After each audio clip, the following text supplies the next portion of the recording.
এমন সময় কে আসলো? কেউ তো আসার কথা না।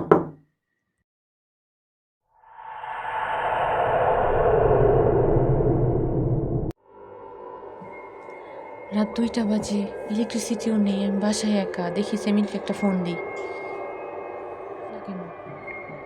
নেটওয়ার্কও দেখিনি। টেক্সট করে দেখি।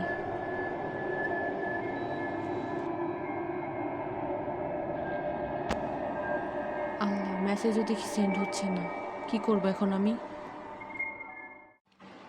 এত রাতে কে আসলো? আমার দরজাটা কি খোলা উচিত হবে? কি করব আমি? লা ইলাহা ইল্লা আনতা সুবহানাকা ইন্নী কুনতু মিনাজ জালিমিন। লা ইলাহা ইল্লা আনতা সুবহানাকা ইন্নী কুনতু মিনাজ জালিমিন। আল্লাহ, এখন আমি কি করব? এটা কি ছিল?